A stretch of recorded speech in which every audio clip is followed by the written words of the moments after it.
Hey guys, tonight we're flying back to medieval times where the skies held secrets, the roads held mud, and messages flew on pigeon wings. No texts, no scrolls, just feathers, hope, and the occasional confused peasant. You're in a world where a bird might be your fastest way to reach someone 3 days away. So, before you get comfortable, take a moment to like the video and subscribe, but only if you genuinely enjoy what I do here. And drop a comment with your location and what time it is where you're watching from. I love seeing the sleepy crowd gather from all over the world. Now, dim the lights, maybe turn on a fan for that soft background hum, and let's ease into tonight's journey together. You trudge up the winding stone path to the town's dovecote, circular tower built just for birds. It's dusk, the air smells like hay and moss, and the coos echo around you like sleepy murmurs. Inside, it's dark, save for narrow slits letting in slivers of golden light. You feel the rush of wings above your head, and a keeper in a wool tunic nods at you without speaking. He knows why you're here. The pigeon you're about to meet isn't just any pigeon. She's a trained homing pigeon. Let's call her Gertie, who has flown the route to that distant village over a dozen times. She's faster than any messenger on horseback, and she doesn't demand coin or ale as payment. All she asks is a steady wind, a decent view of the sun, and maybe a little barley now and then. Gertie is part of a long, respected line of messenger pigeons, birds that humans have used since at least ancient Egypt and Rome. But in medieval Europe, pigeons were not just a novelty, they were communication lifelines. Imagine your kingdom is under attack, and you need reinforcements.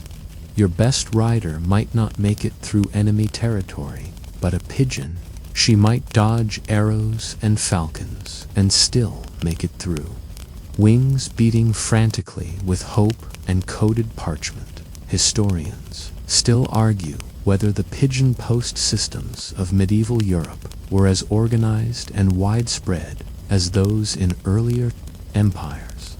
Some say they were more localized, more reliant on elite households or monastic centers. Others insist there were well-established pigeon relay routes between major cities by the 13th century. Either way, the feathery messengers were respected, even revered. You peer down as the keeper gently tucks a tiny, no bigger than your thumb, to a small metal capsule, then fastens it to Gertie's leg with a leather strap. It's not waterproof, so pray it doesn't rain. There's no guarantee the ink will survive a downpour. The keeper steps outside with you and releases her into the amber sky. Gertie flaps up with surprising grace, circles once to get her bearings, and then just like that, vanishes into the horizon. You squint after her, heart oddly full, like watching a message in a bottle tossed into the ocean. Here's a quirky fact you wouldn't expect. Some medieval towns fined people for disturbing or stealing pigeons that belonged to noble households. In parts of France and England, harming a carrier pigeon was punishable by laws if you'd just mugged the king's mailman. And pigeon coops weren't just functional, they were architectural status symbols. Some lords built elaborate dovecotes with hundreds of nesting holes, each one signaling power, wealth, and the ability to send word when others couldn't. Having pigeons wasn't just useful, it was fashionable. You didn't just own birds, you curated them by nightfall. The market has quieted. A few flickering torches reflect in puddles on the cobbled street. You walk back to your own tiny hut, hoping Gertie makes it. In a world with no guarantees, no postal tracking, no delivered notification, no idea if your message made it, or got swallowed by a hawk. Pigeons were symbols of faith. You sent them with hope, and sometimes that was enough. Of course, not all pigeons returned. Falcons, exhaustion, or even kitchen pots. Yes, people ate them sometimes, spelled doom.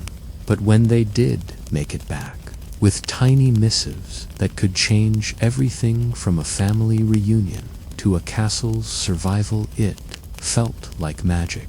You crawl under a fur blanket and drift off, imagining little Gertie gliding through stars and starlight, a scroll tied to her leg, history's softest postal worker, floating through the silence of night.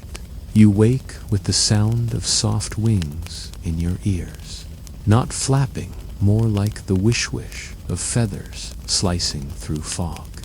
The dream of Gertie, your loyal messenger pigeon, still lingers in your sleepy brain. But it's not a dream anymore. She's already far away, navigating by means more ancient than the roads you walk. Pigeons, specifically homing pigeons, have a superpower no medieval human fully understood, though many certainly marveled at it. They can find their way home from hundreds of miles away, even if they've never traveled that path before. You can barely find your way out of the medieval market without getting lost between the turnip stand and the candle stall. But Gertie, she's halfway to her destination before you've even laced your boots. It turns out that pigeons use something very much like natural GPS. Scientists today know they navigate by sensing the Earth's magnetic field, a skill called magnetoreception. Back then, of course, no one knew what a magnetic field was, but people still trusted pigeons with their lives, their secrets, and the most urgent of cries for help. You just needed to train them properly and hope the sun wasn't hiding for days. You climb up the dovecote tower again, just for the view. The keeper is already there, feeding a row of puffed-up pigeons.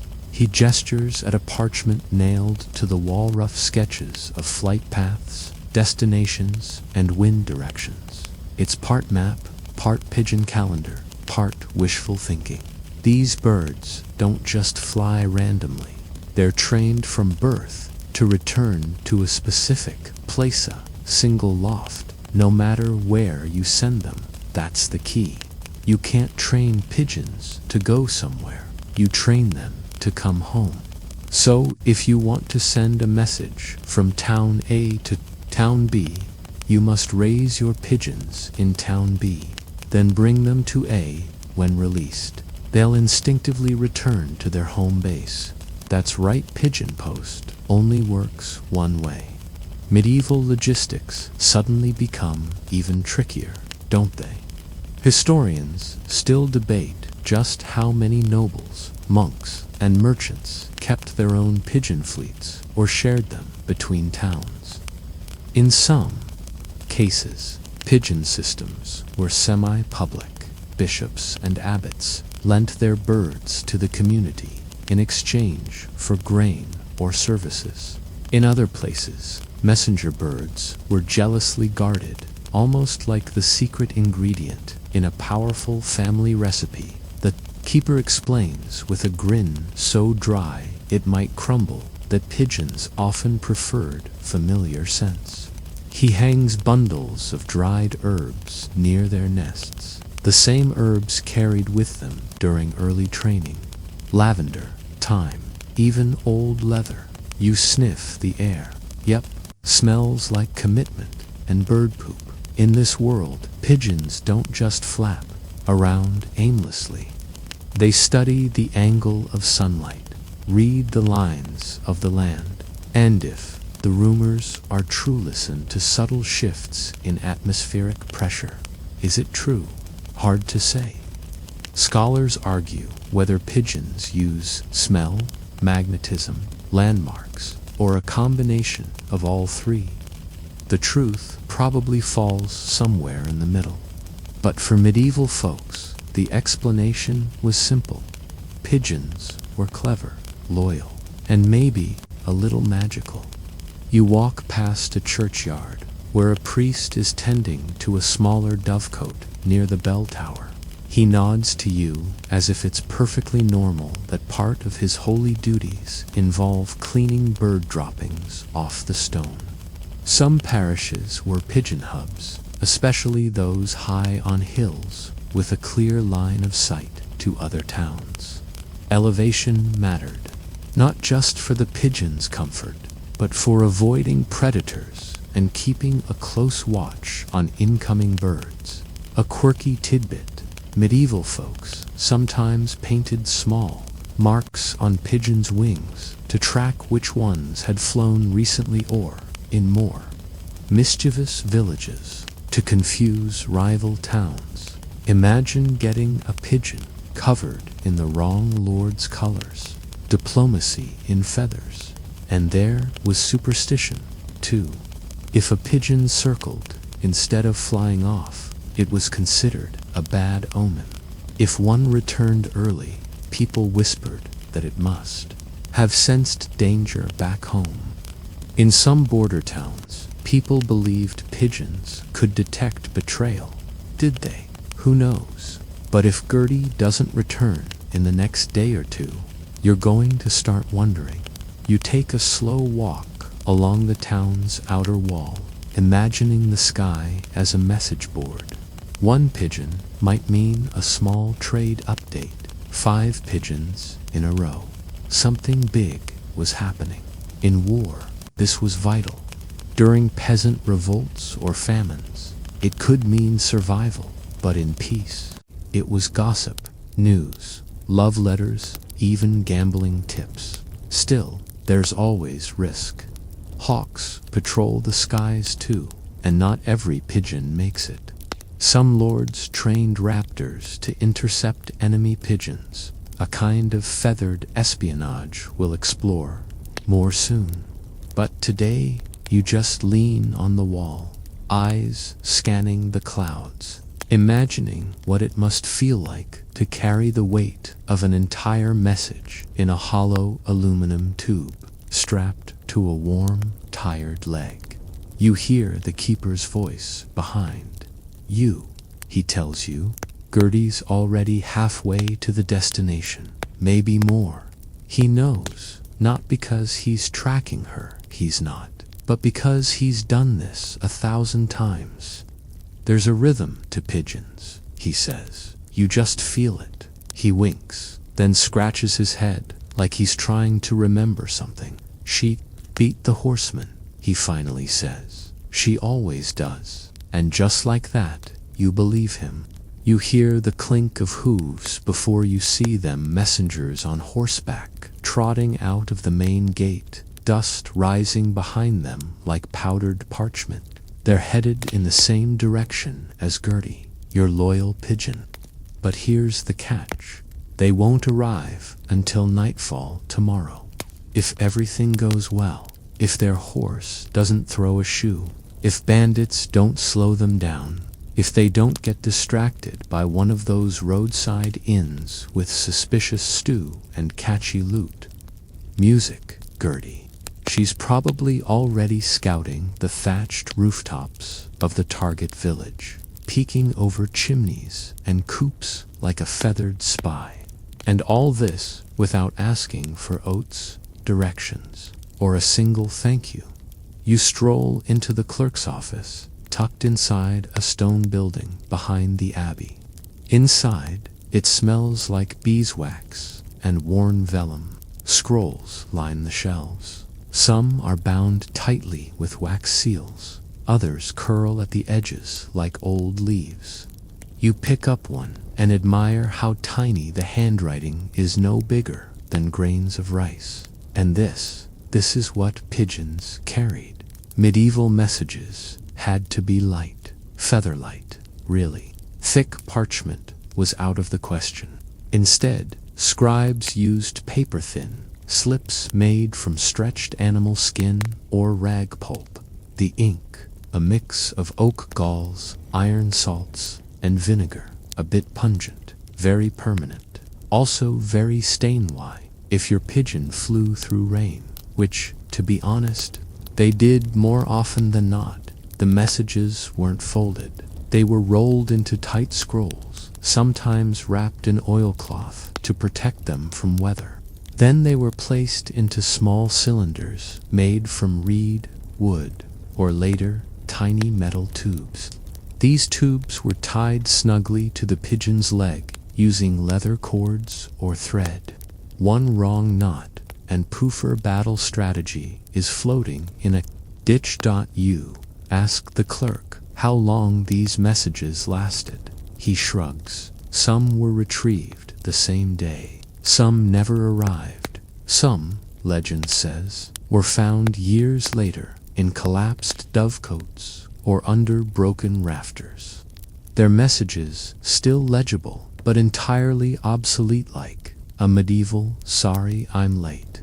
Historians still debate how secure pigeon messages were. Some argue that they were surprisingly effective, especially during emergencies like castle sieges, where a pigeon could slip through enemy lines undetected. Others point out that pigeons weren't invisible. They could be caught, intercepted, or, in unlucky cases, mistaken for dinner. One medieval story tells of a starving village that accidentally roasted its own courier. No one wrote back after that. Still, the system worked often enough that entire cities invested in it.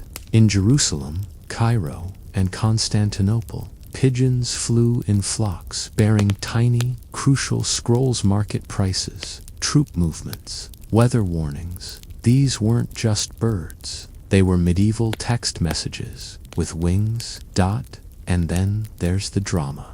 You pass a parchment being translated by the clerk a love letter, judging by the ink blots and the heart doodled at the top. The scroll is addressed to a baker's daughter 2 towns away, sent via pigeon, of course. The clerk smiles and points to a second scroll on the shelf. Her reply: "He's cute," it says, "but his spelling is terrible. Even birds can't fix grammar." Back in the town square, the pigeon loft is buzzing. A new delivery has just arrived. Not Gertie, but her cousin, maybe. You watch as the keeper carefully removes the message capsule, unrolls the parchment, and nods. "Barley shipments late again," he mutters. "That's the 3rd time this month." Apparently, even in the Middle Ages, you couldn't rely on logistics, a quirky tidbit. Some pigeon keepers were so attached to their birds, they gave them names, little leather anklets, even beads. In fact, one noblewoman in Flanders supposedly left her favorite pigeon a bit of her estate. Not the whole thing, of course, but the bird got a small dovecote and yearly grain allowance. Historians aren't sure whether that's true or just a poetic embellishment. But it's nice to imagine. You sit down on a low wall, letting the sun warm your back, and imagine what life would be like if today's texts had to flap across hills and rivers. "Hey, are you still mad at me? Just checking in. Love you. War tomorrow. Bring extra arrows." All reduced to 3-inch scrolls and a hope on the wind. There's something so human about trusting a tiny creature to carry your thoughts. So vulnerable, so optimistic. You don't know for sure it'll work, but you do it anyway. Later that afternoon, a young boy brings a fresh scroll to the Dovecoten update for a traveling merchant. He hands it off without a word, eyes wide as the keeper wraps it neatly, straps it in place, and tosses the pigeon gently into the air. It lifts, catches the breeze, and sails into the fading sky as the light softens and shadows stretch along the cobblestones. You wonder what would happen if every message we sent today had to travel this way. Fewer messages, maybe, but each one written with care. And somewhere, someone like Gertie would still be flying, steady and silent, with a whisper of parchment tied to her leg. You step off the street and into the cool shadow of a manor courtyard, where a small crowd has gathered not for a feast or a duel, but to watch a bird. Perched elegantly on the gloved hand of a richly dressed servant, the pigeon preens herself, utterly unbothered by the attention. She's not flashy, not even particularly large, but every person there knows she could decide the outcome of a war, or, at the very least, a marriage proposal. You've arrived just in time to witness the departure of a royal dispatch. The steward of the house, a thin man with ink-stained fingers and an air of perpetual irritation, steps forward with a wax-sealed scroll no bigger than a walnut. The message is destined for a count-to-counties away news of a possible rebellion brewing in the borderlands. The pigeon's journey will take her less than a day, flying low over valleys and high past pine-covered ridges. A rider, 3 days minimum, and at least one river crossing. This, you realize, is why pigeons were so valuable in the medieval elite's toolkit. Kings, queens, nobles, even crusader generals all relied on them when they needed news fast. Forget horns, smoke signals, or shouting across valleys. None of those methods worked mid-battle or across enemy lines, but a pigeon could slip through unnoticed, silent and small. A VIP with wings, you trail behind the steward into a side room, dim and stuffed with parchment rolls and feather quills. A large map covers one wall, full of tiny pinholes and faint, oily fingerprints. It's no surprise, this is a pigeon hub part. War room, part bird loft, and part medieval air traffic control. Here, every noble message is tracked, timed, and recorded by candlelight. Messages of alliance, betrayal, trade, love, so many secrets, all quietly flapping through the sky above you. Historians still argue whether pigeons were truly standard in elite communication or more of a niche luxury. There's evidence of pigeon networks attached to royal courts in England and France by the 13th century. But how vast or reliable those networks were remains murky. Some say the noble obsession with falconry suggests that falcons weren't just sport, they were a counter to pigeon-based espionage, feathered defense against feathered offense. Still, we know many leaders used pigeons when they could. Saladin, during the Crusades, employed flocks of trained pigeons to carry updates across his empire. Richard the Lionheart? Probably not. He was more of a let me yell things loudly kind of ruler, but his enemies might have been sneakier. You sit quietly in the loft while the steward selects the right bird. Not all pigeons were treated equally. Just as knights had ranks, so too did pigeons. Some were seasoned veterans, trusted with high-priority messages. Others were trainees used for short-range errands or less vital updates. And then there were the loafers, the birds who didn't quite get it and needed extra coaxing. Gertie, if she were here, would be among the elite. A servant enters with a tray of seeds, water, and dried fruit. Only the best, he jokes. For nobility, it's hard to tell if he means the birds or the people. Maybe both. Outside, you see the nobleman himself, squat figure in velvet sleeves, dictating a message about grain, tariffs, and troop placements. The pigeon's message capsule is loaded. and with a soft TSK, she's launched into the sky. The crowd watches, breath held, until she disappears behind the tower spires. You hear a whisper from one of the guards. She'll be there before the sun's down. No boast, just fact. They trust the birds more than the roads. A quirky detail catches your eye near the back of the dovecote, a tiny scroll tied to a pigeon's foot with 2 seals, one red, one blue. You ask the steward about it. That's a 2-family message, he explains, signed by both houses so neither can deny what was written. Medieval double verification, pigeon notarization, if you will. Later, as dusk paints the manor walls gold and violet, a different pigeon returns, wings tired, feathers slightly ruffled. She lands with a wobble and coos, waiting for the steward.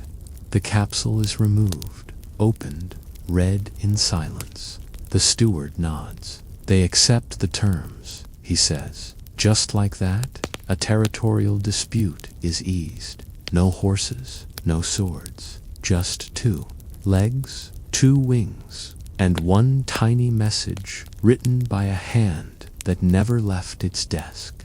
You wander the halls, brushing your fingers against the stone as torches flicker.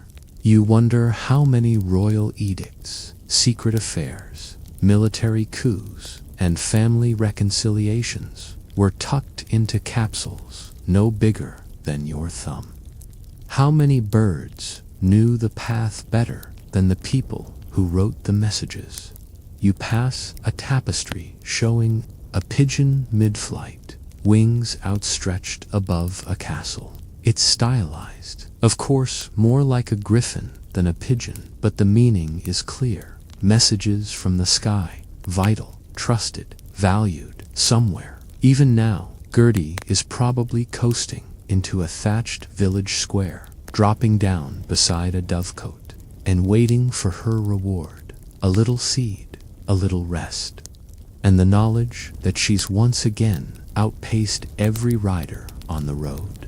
You hear the rumble before you see the smoke. A siege is underway.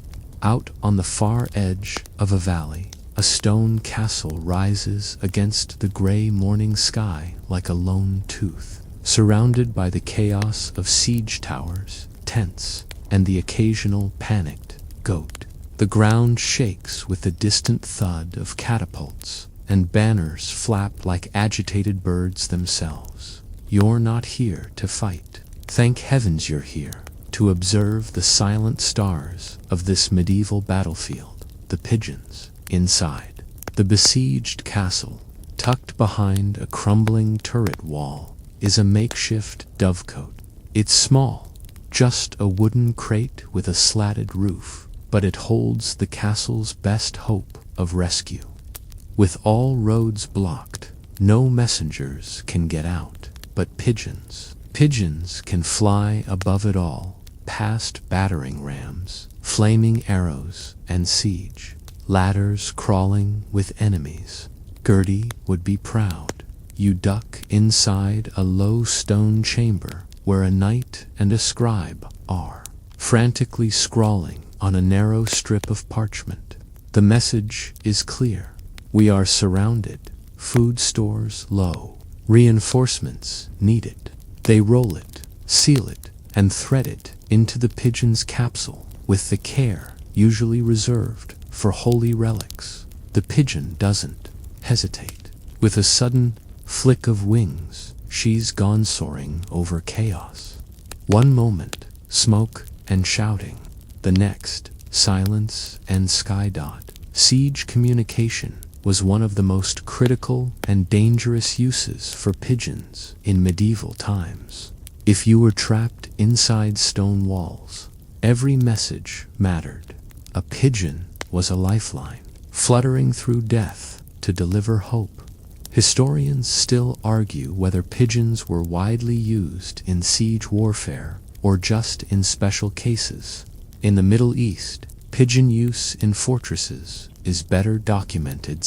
Forces, for example, maintained bird relays across fortifications. In Europe, the evidence is patchier, but some castles were specifically designed with high tower coops, suggesting more than just a casual feather hobby. You climb up a narrow spiral staircase, higher and higher until you reach the top turret. From here, the view stretches for miles.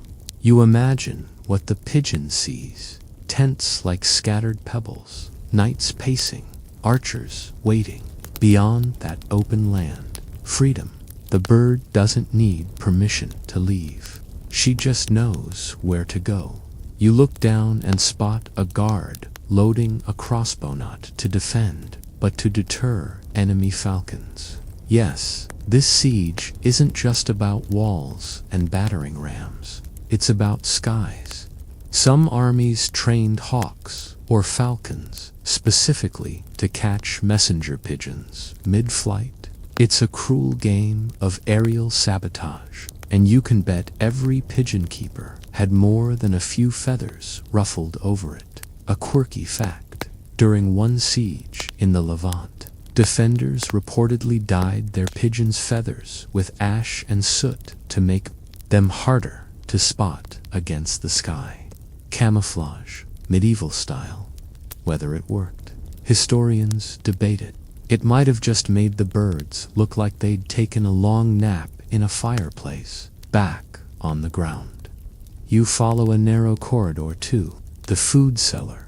Supplies are low-salted meat, old grain, and one slightly confused chicken remain. Pigeons, thankfully, don't eat much. They require a little water, a bit of seed, and an open sky. But even in a siege, every scrap of food counts, so pigeon care was a strategic decision. Feed the birds, or feed the soldiers. You walk past a young boy polishing armor. He tells you his job is to collect pigeon droppings for the garden after the siege ends. Best fertilizer, he says with a grin. You nod, not sure if that's something to admire or just one more weird medieval fact for the scrapbook. Then, as the sun begins to slide lower in the sky, you hear a shout, a returning pigeon. The garrison rushes to the rooftop. There she is, wings fluttering wildly, exhausted but intact. A capsule dangles from her leg. The knight removes it with shaking hands, and the scroll inside reads, "Help is coming. Hold out 2 more days." Relief, audible, palpable. A message that means they'll survive this in a world without phones, radios, or even reliable foot messengers. Pigeons made the impossible possible. They crossed war zones, dodged predators, and brought slivers of hope tied to their legs. They were quiet heroes of loud, violent stories. You retreat from the rooftop, back to the courtyard, where soldiers now move with a little more energy, a little more belief. Morale isn't just swords and speeches, it's communication. Knowing someone knows you're still holding the walls. And while most of the credit for a siege's outcome goes to generals or reinforcements, maybe it should go to the tired little bird resting in her box, feathers still trembling from the flight, as torches are lit around the courtyard and the shadows begin to stretch. You sit by the coop, watching her blink slowly, peacefully. The siege is far from over, but in this quiet moment, everything feels just a little lighter. You wake to the distant clink of chainmail and the sharp whistle of a blacksmith reheating his forge butt in the cool, drafty corner of the stone keep. It's the cooing that draws your attention. The pigeons are stirring early today. Something's afoot, or rather, a wing. You follow the familiar trail to the dovecote this time, a military one, flanked by guards and tucked behind a wall. that's seen more arrows than sunshine. A scribe stands at a wooden table, eyes squinting at a fresh message. It's written in a code squiggly marks and strange loops, disguised just in case it falls into the wrong hands. Clever. Yes, foolproof. Hardly welcome to the murky world of pigeon-carried espionage. You see, in medieval times, not all pigeon messages were innocent updates about barley shipments or declarations of love. Many were military secrets, diplomatic warnings, or strategic orders. And with stakes that high, you had to assume someone somewhere was trying to read what wasn't meant for them. Which brings us to the code. The scribe explains how they use simple substitution ciphers, swapping one letter for another. Not exactly Shakespearean-level encryption, but enough to confuse anyone without the key. The trick: both the sender and the receiver had to have matching cipher tables, little handwritten charts, usually tucked inside sleeves or boots. Lose that chart, and your whole pigeon post becomes medieval gibberish. Historians still argue whether medieval codes were as widespread as romanticized tales suggest. Some claim ciphers were rare and only used by elite scribes. Others believe even village clerks dabbled in secret codes, especially during tense border years. One thing's clear: wherever there were pigeons, there were people trying to read messages they weren't meant to see. You asked the guard if pigeons ever carried fake messages, decoys meant to mislead an enemy. He nods, his expression somewhere between a smirk and a shrug. Sometimes they'd strap a scroll to the bird's leg with nothing but nonsense. Send it right into enemy hands. It was risky. Of course, pigeons weren't trained to go to the enemy. But in the chaos of war, someone might release one and let it fall into opposing territory. Psychological warfare with feathers. You pass by a falconer's tan odd neighbor to the dovecote, but the falconer isn't there to admire the pigeons. He's training his birds to intercept them.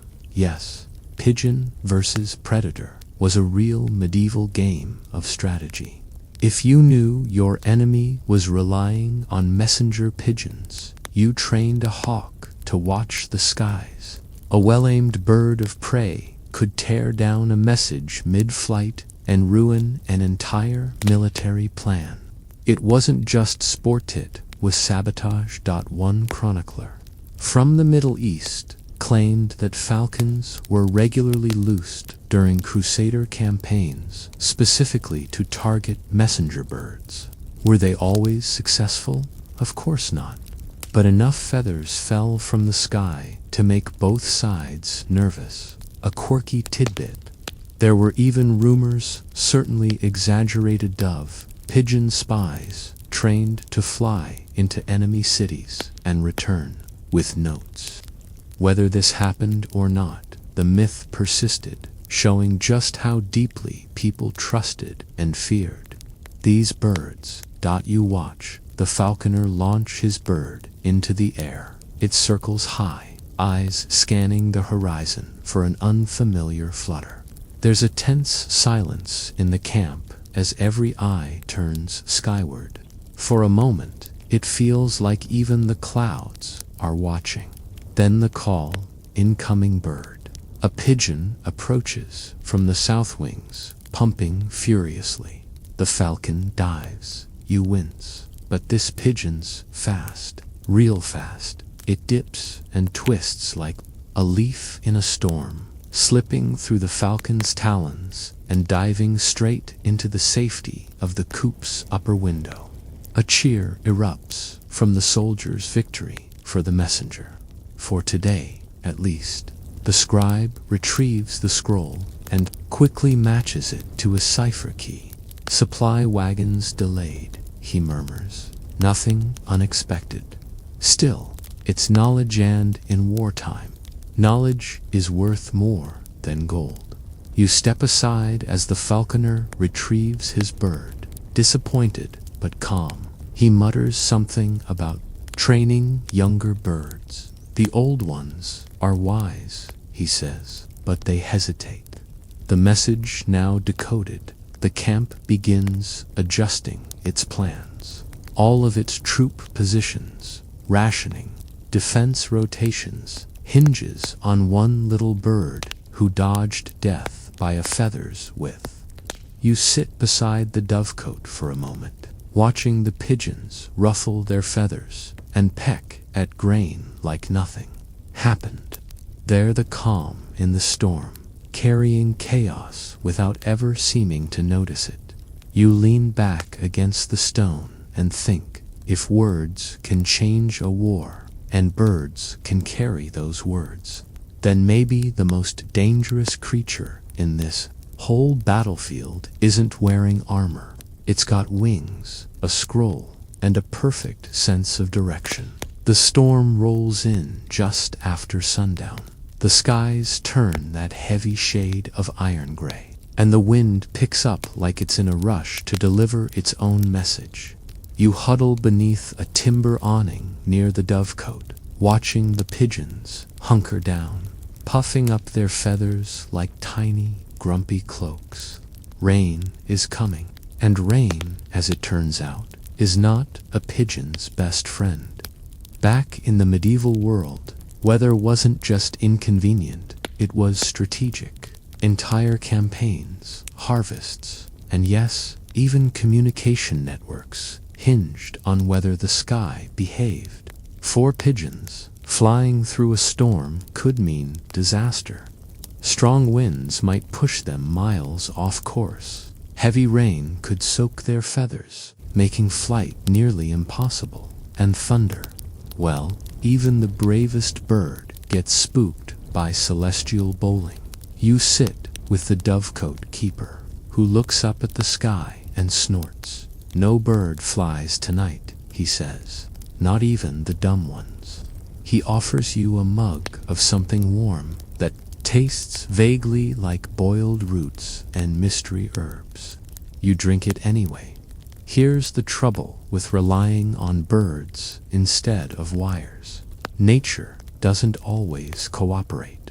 Unlike a candle or a sword, pigeons come with their own personalities. Some are stubborn, some are lazy, some, like Gertie, are borderline heroic, but even she's not flying through a lightning storm. Historians still argue how much weather truly disrupted pigeon post systems. Some records suggest messages were delayed for days at a time during long rains or snowstorms. Others believe the birds adapted better than expected. There are tales of pigeons arriving with frozen feathers, soaked scrolls, or frost-bitten claws, and yet still making it home.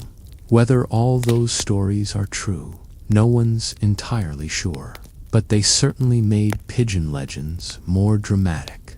A quirky tidbit: some pigeon keepers in colder regions used waxed parchment for scrolls and rubbed oil into the birds' feet before long winter flights.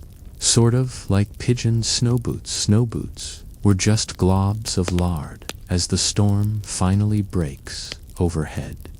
You retreat inside a nearby chapel where a few monks are still awake, murmuring prayers and lighting candles.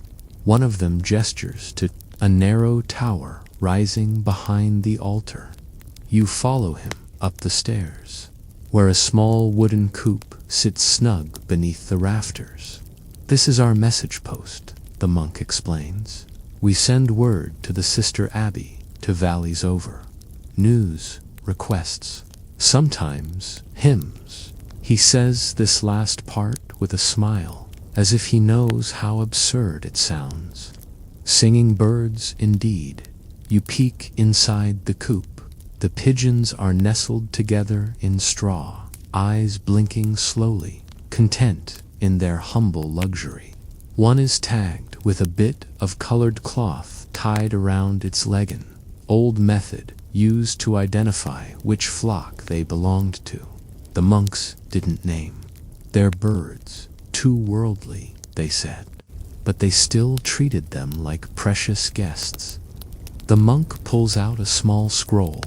The ink is already smudging at the edges. If the weather breaks by morning, we'll send this, he says, a thank you note. The abbey lent us candles last week. Even in stormy weather, the heart of the pigeon post beats and delayed, maybe, but never forgotten, as the thunder rolls and the wind howls through the old stone. You realize something else. Pigeons weren't just used for war or politics. They were messengers of peace, too. Monks used them to share scripture. Midwives used them to call for help. Farmers sent word of births, lost animals, even love matches. They weren't just tools of the elite. They were woven into everyday life. You step out into the rain, letting it soak through your tunic for a moment, just to feel what the birds feel. Then you duck under the chapel eaves and glance toward the now dark dovecote tower. A few candles flicker in the distance. Someone's still awake, probably checking on a pigeon who didn't come back today. Maybe she's late. Maybe she took shelter in an abandoned barn or under a cliff ledge, waiting for the storm to pass. You imagine her blinking up at the sky, scroll still tied snugly to her leg, waiting for the clouds to part. And in that small, quiet moment, you understand something strange and beautiful. Pigeons were never just messengers.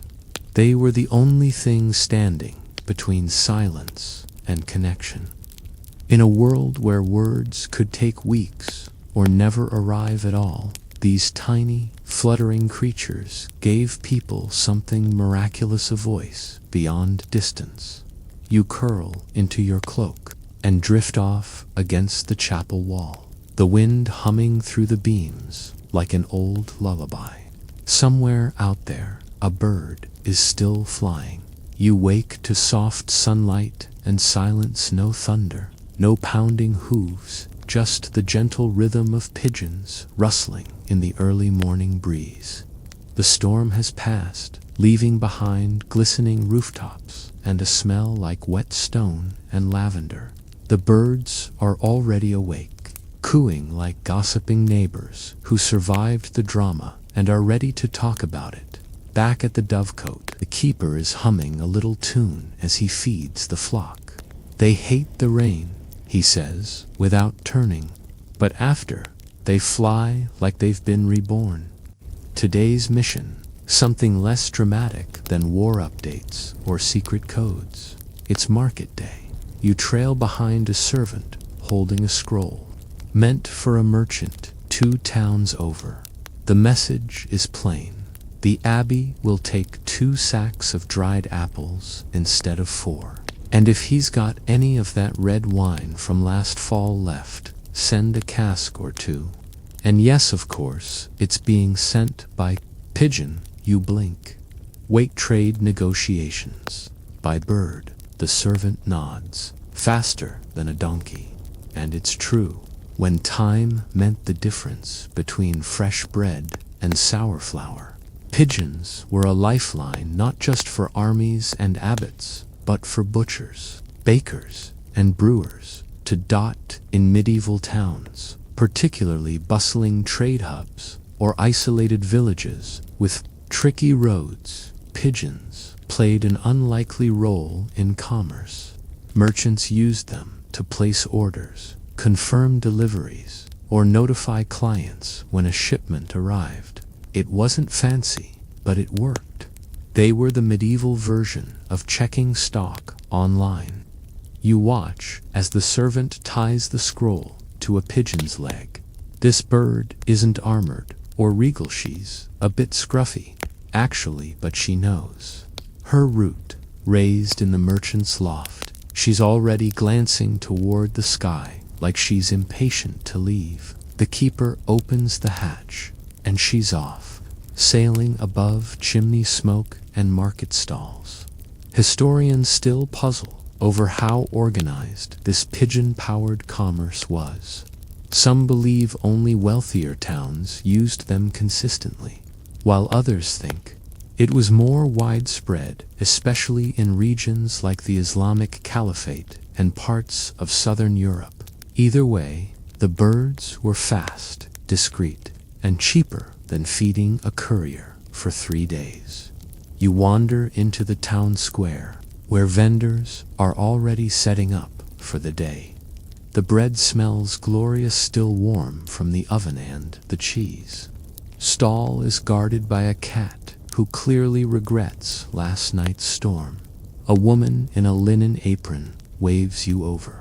She sells herbs and dried flowers, but she also keeps a pigeon loft above her shop, mostly for messages to my sister, she says, and for checking when the next spice boat docks. You raise an eyebrow. You trust a pigeon to manage your inventory, she laughs. I trust my sister to send the pigeon. A quirky tidbit. Some enterprising townsfolk built message towers near ports and market roads, complete with carved pigeonholes and feeding stations. These were rest stops for birds carrying longer-range messages. Think medieval post offices, but staffed by birds instead of bored teenagers. In busier ports like Venice, Alexandria, or Tunis, pigeons delivered news about incoming ships, prices for peppercorns, or whether a noble family's wine shipment had finally cleared customs. All of this fluttering back and forth in tiny scrolls you could lose in your sleeve. You sit on a bench and watch a pigeon land on the roof across the square, shake off its wings, and strut straight into a tiny carved archway, its own personal front door. A boy darts up the stairs and returns with a scroll. He squints at it, grins, and runs inside.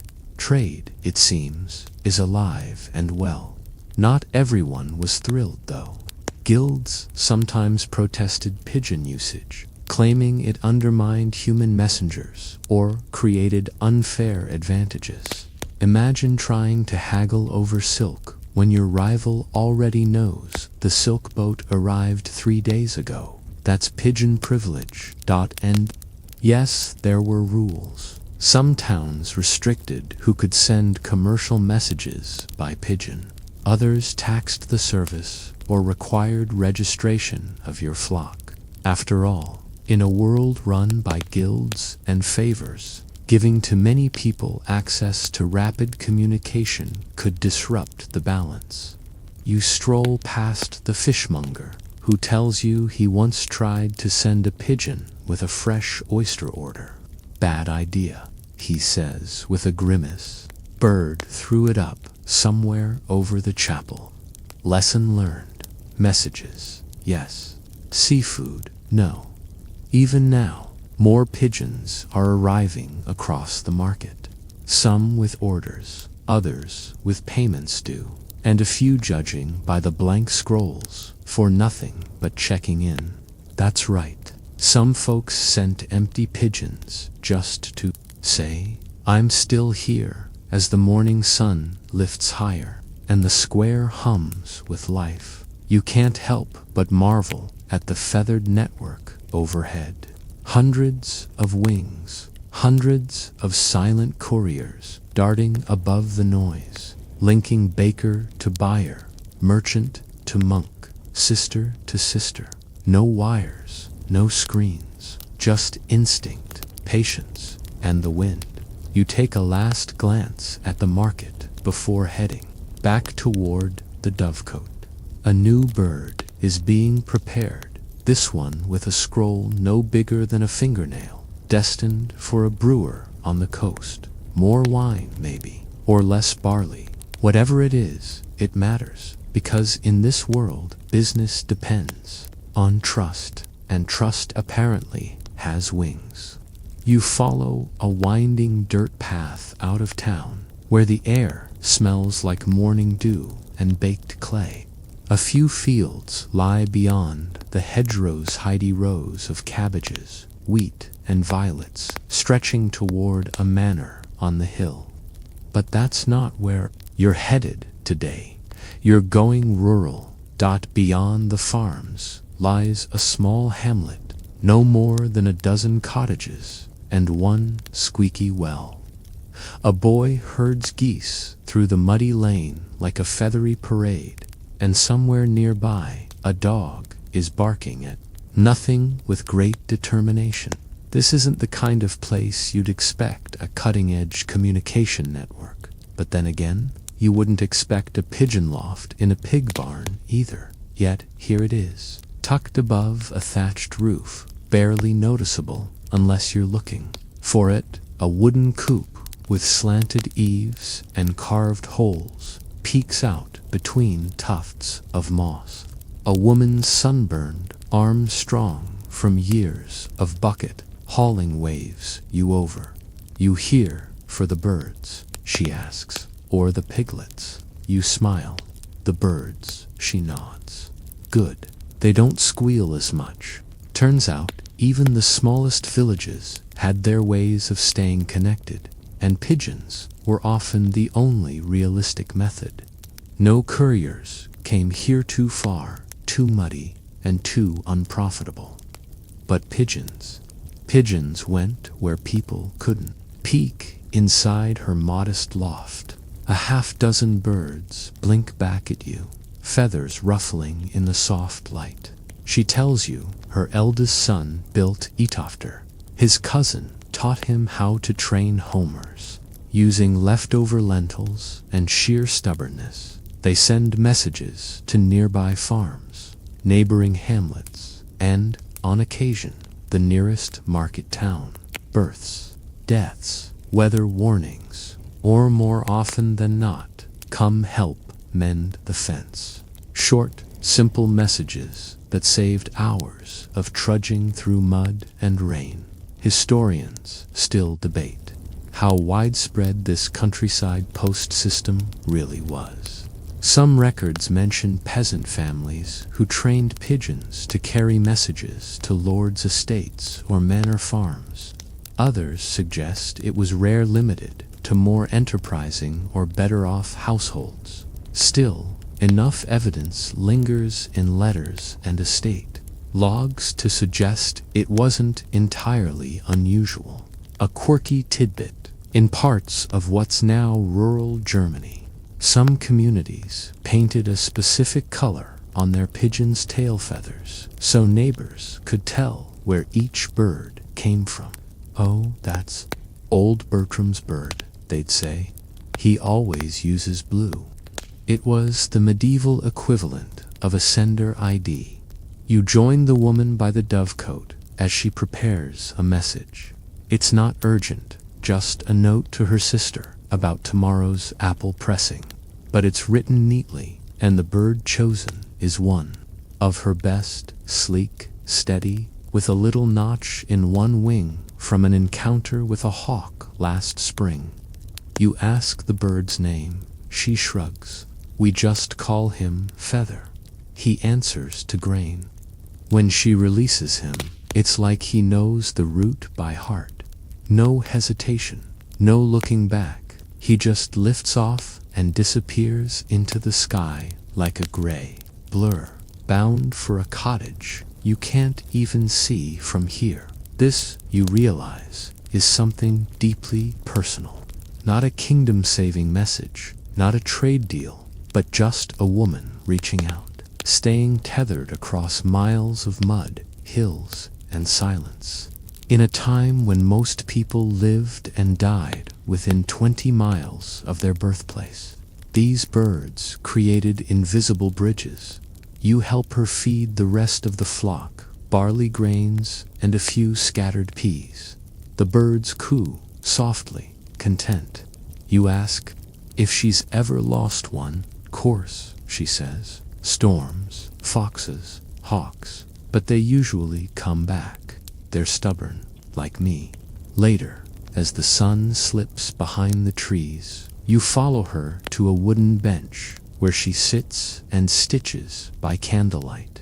She tells you stories of her uncle sending a pigeon to propose marriage, and the reply coming back 2 days later with a yes and a poorly drawn heart, of a neighbor's pigeon that refused to leave for weeks, eating everything in sight, of one bird that flew in with someone else's message-wrong pigeon, right direction.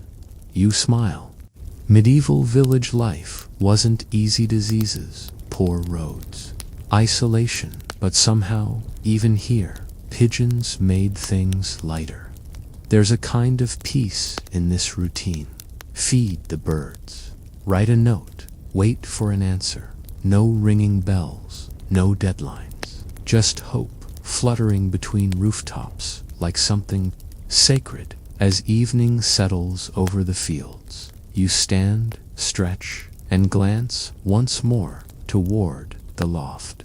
A new bird is circling in. Loco could be feather, back from his delivery, or another, bringing a message about a sick cow, a new baby, or tomorrow's rainfall. Whatever it is, someone thought it was worth sending. And in this quiet village, where the loudest thing is the evening wind brushing through trees, that little scroll tied to a feathered leg might just be the most important thing to arrive all week. You return to the manor estate just as the sun climbs above the eastern ridge, casting a honey-colored light across the valley. There's a faint mist still clinging to the orchard trees, and the pigeons restless after a long night are already fluttering in and out of their loft like over-caffeinated scribes. Today feels different. You hear it before you see it, the rapid clatter of hooves, the sharp bark of orders, and the unmistakable creak of armor. A royal courier has arrived, dust-covered and grim-faced. He doesn't carry a scroll. He's here to talk in person, which tells you everything you need to know. Something's gone wrong. Inside the great hall, servants hurry past, carrying ink pots, dry cloths, and pigeon feed. At the far end, a nobleman re-dyed pacing, visibly furious, is dictating orders faster than anyone can write them down. You move closer, catching fragments of phrases: betrayal, fortifications, prepare to retaliate. You glance at the dovecote keeper. He's already holding 2 pigeons in gloved hands. We're activating the network, he mutters. Every loyal house gets a message. Every ally, You're about to witness a full-scale medieval emergency, broadcast via pigeon. In times of political upheaval or military threat, pigeons were deployed not one by one, but in fleets.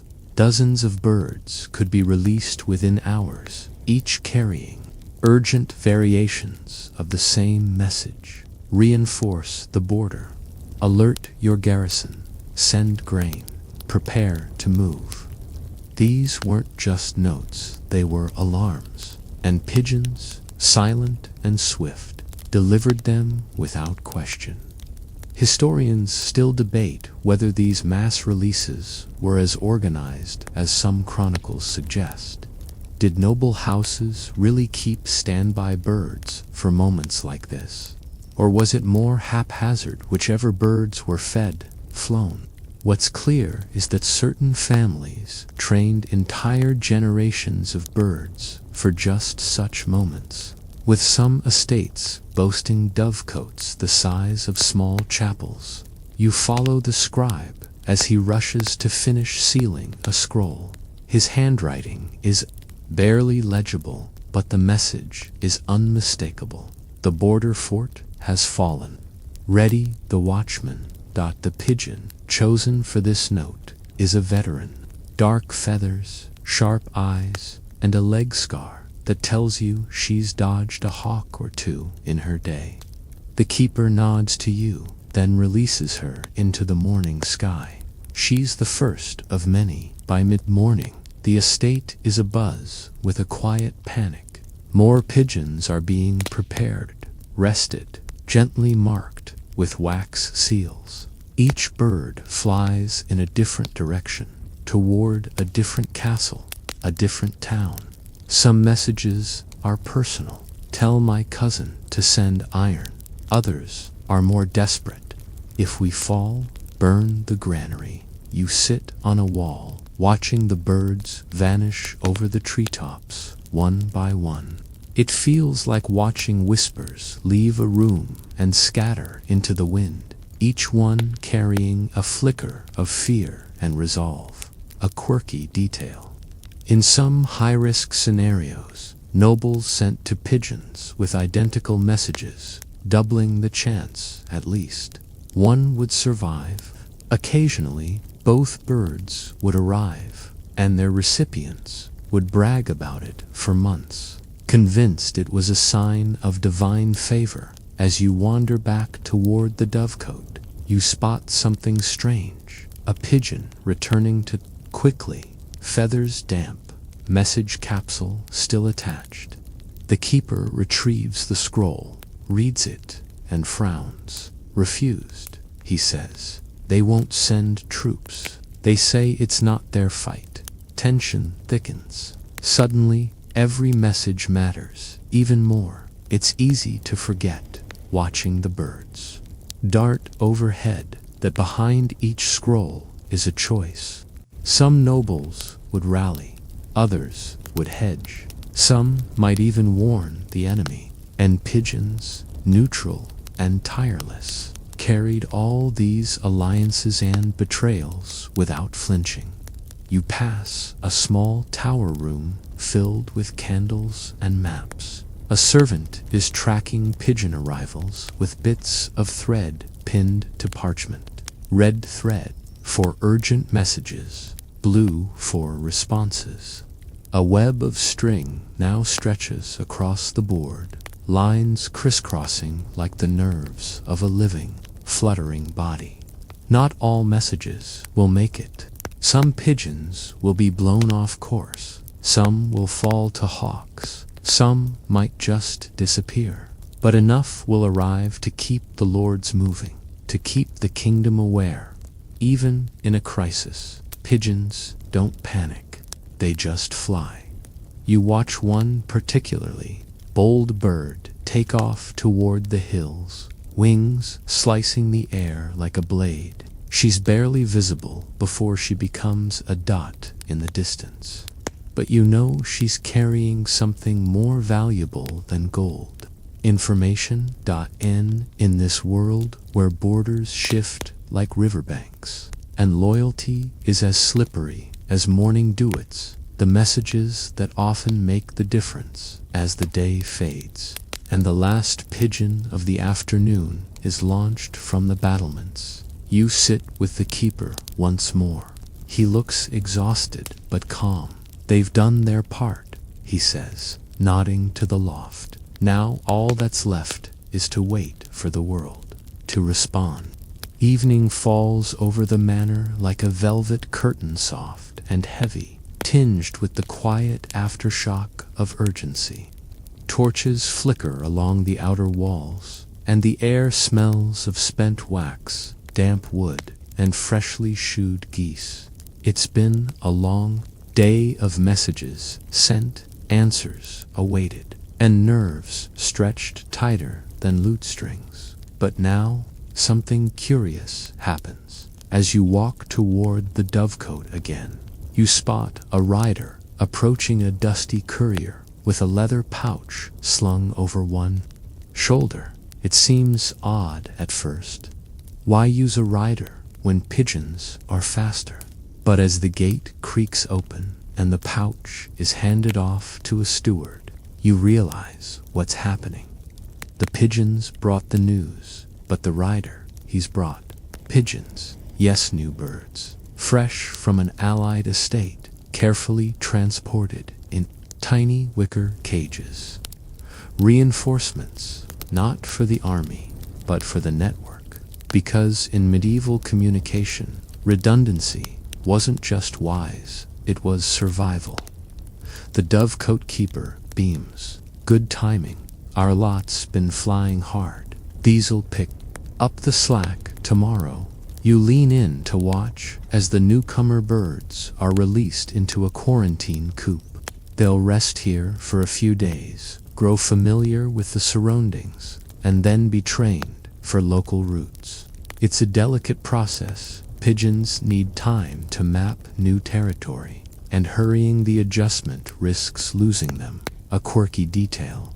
Sometimes, to accelerate this acclimation, keepers would feed new pigeons local herbs or smear bits of dung from the home loft onto their feathers. Scent, it turns out, plays a role in a pigeon's mysterious internal compass. The results weren't always pretty, but often effective. Historians still argue how sophisticated these pigeon exchanges really were. Some believe noble houses kept detailed breeding logs and scheduled rotation cycles between estates, almost like a feathery postal union. Others think it was more casual, trading birds as needed, like a neighbor borrowing your ladder if your ladder could fly home on its own afterward. Back in the loft, the keeper shows you the small clay rings used to mark borrowed pigeons. Each one bears a house symbol, a tiny eagle, a coiled serpent, a simple crosso. There's no confusion about whose bird belongs where. If a pigeon dies in service, the ring is returned. A quiet gesture of respect, like sending back a knight's sword, the keeper says softly. You settle onto a bench as twilight deepens. Fireflies dance near the hedges. A few pigeons rustle in their roosts, feathers fluffed for warmth. And across the courtyard, a scribe enters the dovecote with an unusual scroll. This message isn't for war, or trade, or emergency. It's poetry. You listen as he murmurs the lines aloud, a simple verse written by a young noble to a lady, to villages over. It's full of metaphors about doves and longing. So naturally, he's sending it via dove. You almost laugh at the on-the-nose symbolism, but it's oddly touching. Even in tense times, people still write love notes. Not all pigeons carried declarations of war. Some carried sonnets, wedding invitations, or apologies. Some delivered congratulations on newborns, or condolences for the dearly departed. Some birds bore the weight of kingdoms. Others carried a birthday wish.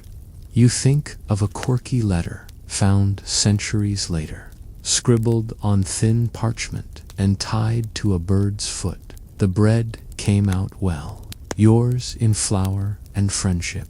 That, too, mattered, because connection doesn't always roar. Sometimes it just coos. The moon begins to rise. Somewhere in the dark, a barn owl hoots. The pigeons are still now, heads tucked under wings, asleep with the kind of peace only creatures without inboxes or anxieties can truly know. You remain outside the dovecote a little longer, sipping something warm the steward offered. It tastes of honey and chamomile, and for a moment everything feels still. Then dash fluttering, dot, a pigeon returns. Late, feathers damp, message leg barely visible in the moonlight. The keeper rushes over, gentle but quick.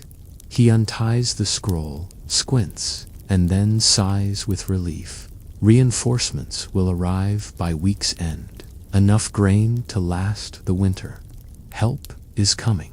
One tiny scroll, one long flight, one enormous impact, and now the network breathes easier. Morning arrives with the gentle groan of wooden shutters. The distant crow of a particularly ambitious rooster. And of course, the soft thrum of wings overhead. The pigeons are already busy. From the dovecote window, you see them dart across the skies like streaks of slate and ash, some lifting toward the hills, others banking hard toward valleys. It's like watching an invisible orchestra tune itself for a day of delicate coordination. But today, the pigeons won't just be flying for the manor or the military. They're headed toward the monastery on the hill. You decide to follow. The path to the monastery is narrow, lined with dew-kissed grass and low stone walls stacked generations ago by calloused hands. A few cows watch you pass with what you can only describe as holy indifference. When you finally arrive, the monks greet you with calm smiles and sandals damp from morning chores. They usher you into a tower not far from the chapel round, high, and filled with the gentle scent of candle wax and feathers. This is their scriptorium, and their pigeon post. You learn quickly, monastic communities across medieval Europe weren't just spiritual sanctuaries, they were intellectual hubs. They copied books, tracked lunar calendars, charted herbal remedies, and sent pigeons. Lots of them today. A monk is preparing a message for a distant abbey. It's not urgent, but it matters. A request for medicinal herbs, a note about a visiting bishop, and a small update on crop yields. It's a neatly scribed roll, sealed with beeswax, and tied to the leg of a pigeon, so calm you'd think it was meditating. And here's where it gets fascinating. These monastic pigeons weren't just birds. They were part of a divine rhythm. Many monasteries considered them blessings, silent partners in the work of prayer, knowledge, and community. You spot an inscription above the loft entrance, verbum volet. The word flies, a quirky tidbit. Some abbeys bred their pigeons near bell towers, believing that the chimes helped the birds orient themselves. One monk even insisted his birds flew straighter when he sang psalms at them. Not scientifically proven, he admits, but it makes me feel useful. Historians still argue how formalized this system of religious communication was. Some claim it was strictly local, used only for nearby convents or alms collectors. Others argue for a larger network, monasteries linked by faith, trade, and winged letters, all sharing seeds, wine, manuscripts, and good gossip about wayward bishops. One thing's certain, pigeon messages helped monasteries maintain their independence. In times of plague, war, or famine, they could coordinate aid, request supplies, and offer spiritual comfort faster than by foot or cart. You join the monk as he opens the hatch, gives the pigeon a gentle blessing, yes, really, and releases it into the sky. It disappears like a spark, gliding toward the far horizon where another abbey's bell tower rises from a field of poppies back inside. He shows you their pigeon logga, thick book with columns listing each bird, destination, estimated return date, and what it carried. Some pages have little drawings, a feather, a loaf of bread, a grapevine. Helps me remember, he says with a shrug. Not all of us took vows for our memory. You flip through the pages, marveling at how much these monks depended on their birds, not just for big emergencies, but for small, beautiful things. A page from the Book of Hours, sent for copying, a jar of honey, requested by a sister abbey, a recipe for perandamonde paste, passed between kitchens. Even the divine, it seems, has a sweet tooth. Before leaving, you watch one last pigeon launch from the roof. It flies straight, steady, and almost reverently toward its next stop. Number, fanfare. No rush, just a quiet confidence. It reminds you that while kings used pigeons for power and merchants used them for profit, these monks used them for peace, for connection, for faith. You descend the hill in silence, feeling oddly grounded by the birds above. Their paths are unseen but certain, their duty feathered and fragile but unflinching. And in a world where monasteries stood as beacons of light amid chaos, pigeons were the quiet messengers helping keep that light alive. It's late afternoon now, and you're back in town, though it hardly resembles the quiet marketplace of yesterday. The air is buzzing. Literally, pigeons, dozens of them are, flying low between rooftops and towers. Some land neatly on perches. Others wobble like exhausted messengers, just looking for a warm window ledge to crash into. A few cheekier ones dive-bomb the bread cart, much to the vendor's dismay. But you're not here for bread. You're here to meet the pigeon trainer. He's not what you expected. Younger, scruffier, and surprisingly upbeat, considering he spends most of his time ankle-deep in straw. They're divas, he says, as you follow him toward a loft above the tannery. Absolute feathery nightmares, but brilliant.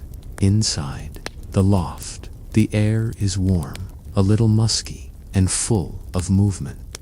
Dozens of pigeons perch in cubbyholes carved from rough wood. Each one has a distinct marksome, a colored thread, others a painted claw. One even wears a tiny charm that jingles faintly. Helps me keep track of who's who, the trainer says, and which one hates flying in the rain. You've arrived at the hub of medieval pigeon logistics. And, as it turns out, keeping a pigeon post running wasn't just about having birds. It was about training them carefully, repetitively, patiently. Start them young, the trainer says, gently scooping up a chick barely larger than a fist. They learn faster when their brains are still soft. You glance at the chick. It looks like a confused cotton ball. Apparently, that's ideal. The training process begins with feeding always from the same place, always at the same time. Then short flights around the loft, then gradually longer distances. Eventually, the bird is taken farther away and released to fly home. Over and over, repetition builds instinct. Instinct becomes loyalty. Historians still argue how precise these training routines were. Some accounts describe elaborate schedules, carefully rationed food, and even training journals. Others suggest it was more trial and error, with many birds simply washed out if they didn't show talent. Either way, the process was part science, part superstition, a quirky tidbit. Some trainers swore by singing to their pigeons during feeding. It helps them recognize your voice, the trainer says with a shrug. Plus, they don't judge my singing. Others wore the same tunic every day, believing the birds memorized color patterns. Red stripes for confidence, he adds, tapping his sleeve with a grin. The trainer leads you to a small side room where a flock of messenger-ready pigeons preen and flutter.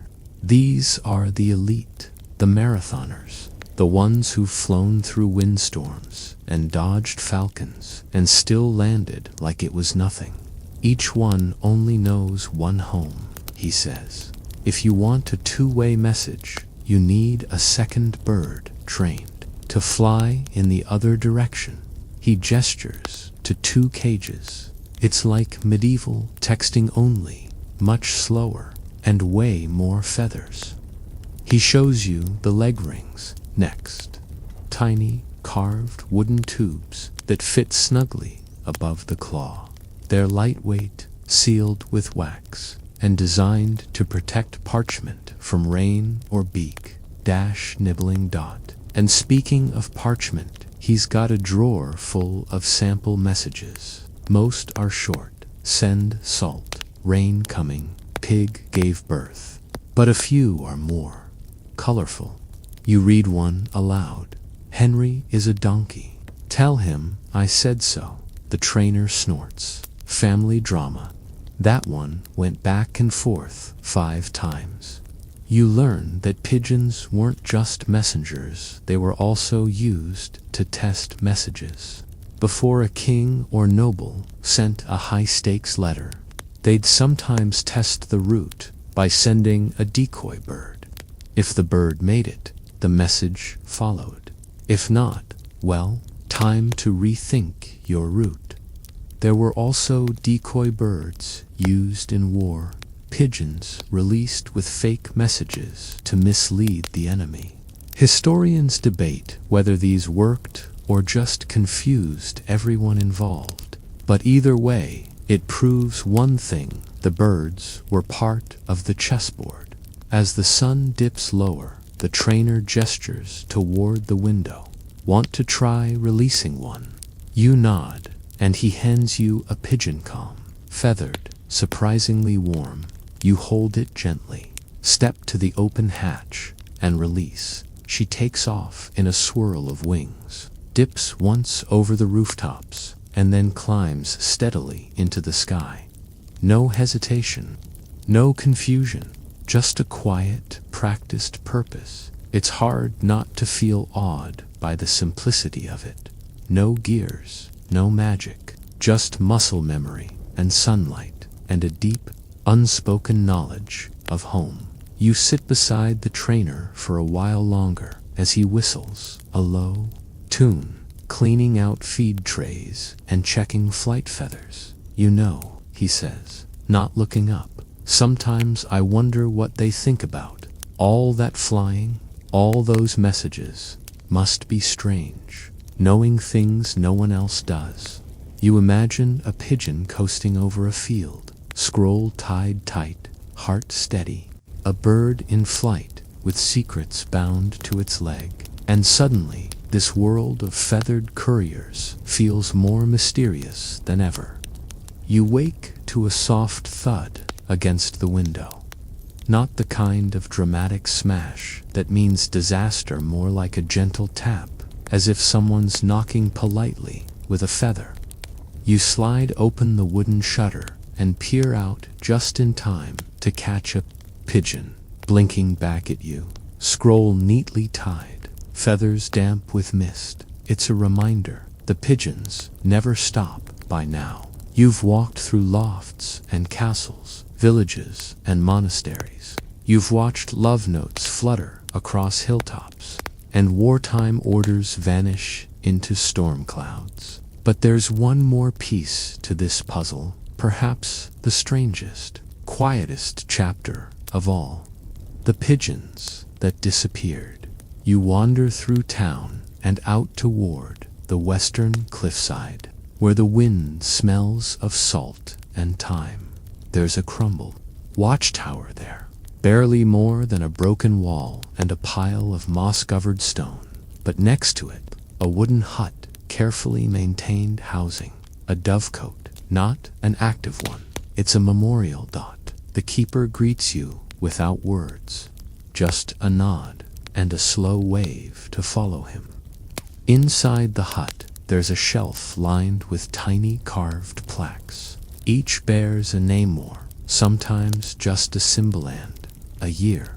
Some are faded, others are fresh. These are the birds that didn't come back, he explains softly. Messengers we released who never returned, lost to storms, hawks, hunger, or just vanished. We don't know, but we remember them. It's oddly moving, not because pigeons had titles or graves, but because people cared enough to build this place, enough to carve their names You run your fingers over one smooth wooden plaque, Silverwing, 1292. No further detail, but you imagine her winging her way across foggy fields, scroll secure, never looking back. A quirky tidbit. Some noble families held small quiet services for hero birds, messengers who delivered crucial information during times of war or plague. One chronicle mentions a pigeon whose message helped save an entire monastery from siege. The bird never returned. The monks lit candles for it each year. Historians still argue whether these memorials were widespread or rare sentimental gestures. Some believe they were more common in regions with strong oral traditions, where stories of brave pigeons became part of local folklore. Others think it was merely personal keepers, honoring companions that had flown beside them for years. Back outside, the keeper shows you a pigeon-shaped wind vane on the roof. It doesn't do much, he admits, but the breeze makes it spin sometimes, reminds us they're still flying somewhere. You sit beside him on the old stone wall, looking out toward the horizon. The sea is quiet today, just ripples. No sails, no birds, but your eyes can't help but trace the sky, wondering what if some pigeons did make it somewhere, found a new loft, a new land, he chuckles. You'd be surprised how far they can go. One of mine ended up in Morocco once, came back smelling like spices. You both laugh gently, then fall quiet again. There's something soothing about this place, a kind of peace that comes from understanding effort even if no one else noticed it. These birds, these messengers, lived their lives in the in-between, not the story itself, but the thread that held the story together. And maybe that's why they mattered so much. Because in a world fractured by distance, borders, and slow travel, they connected people. Their purpose was not glory, but closeness. You stand to leave, but the keeper stops you. He offers a small feather gray, clean tied, with a piece of red thread. A token, he says, for the quiet messengers. You thank him, tucking it into your sleeve.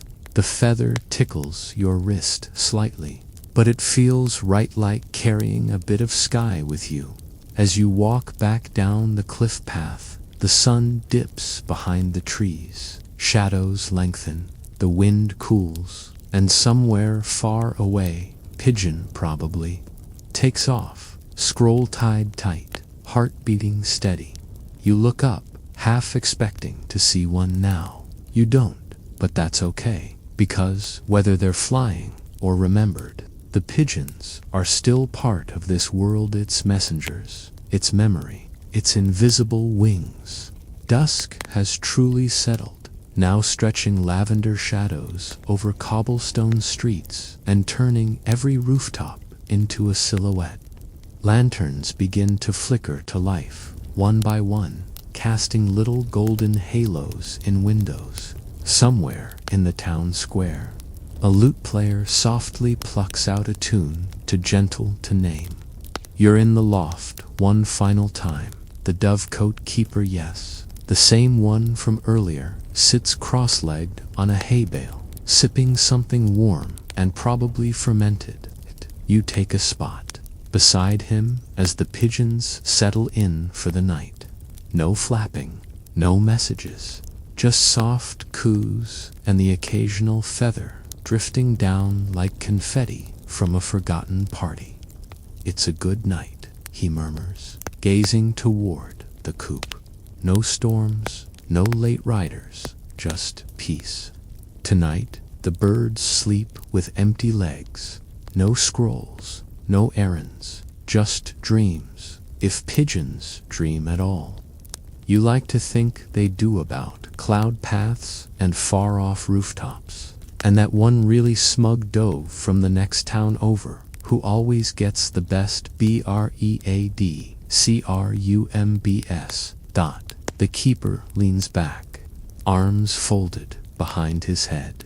You know, he says, voice barely above the hush of straw underfoot, there's something strange about this whole system. You raise an eyebrow. I mean, we built our entire world on birds that can't even read.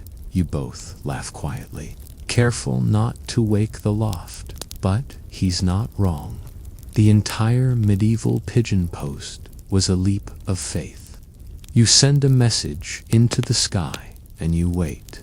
No trackers, no guarantees, just trust. Trust that the bird remembers, that the weather cooperates, that no hawk has its eye on the same horizon.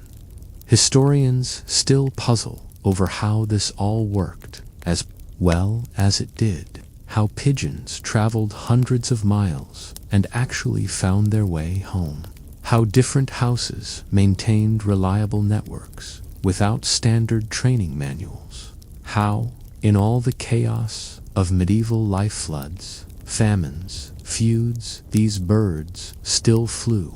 A quirky tidbit.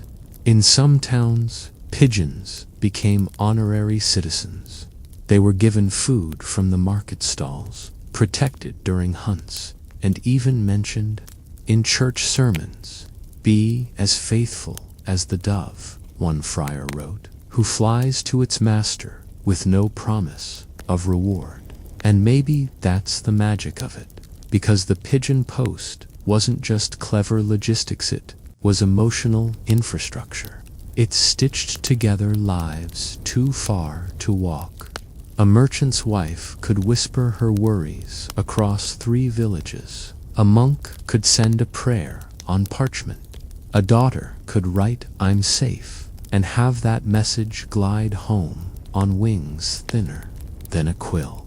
You close your eyes for a moment, letting the warm hay and the rhythmic cooing lull your thoughts.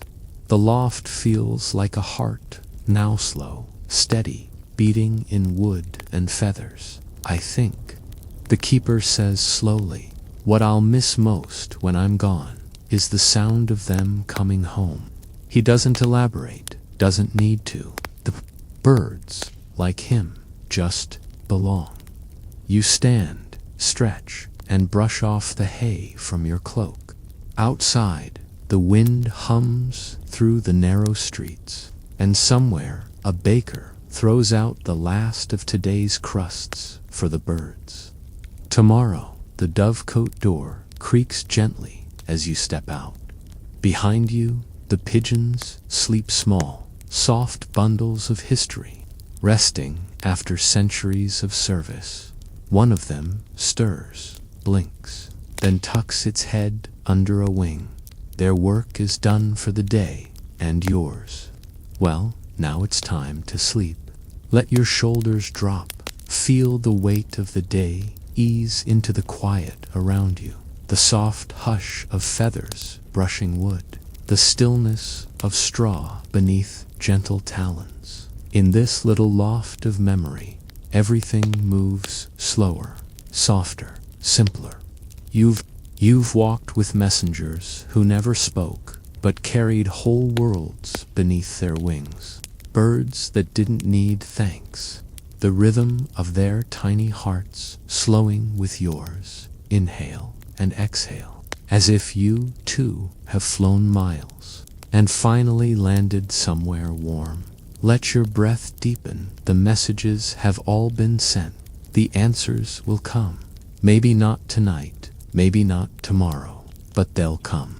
For now, all you have to do is rest. Outside, the stars begin their quiet work, pinpricks of silver threading the dark sky, watching over pigeons and people alike. The wind is gentle, like a lullaby that knows its way through rooftops and dreams. Close your eyes, you're safe, you're home. The journey is over. The pigeons are sleeping. And so now,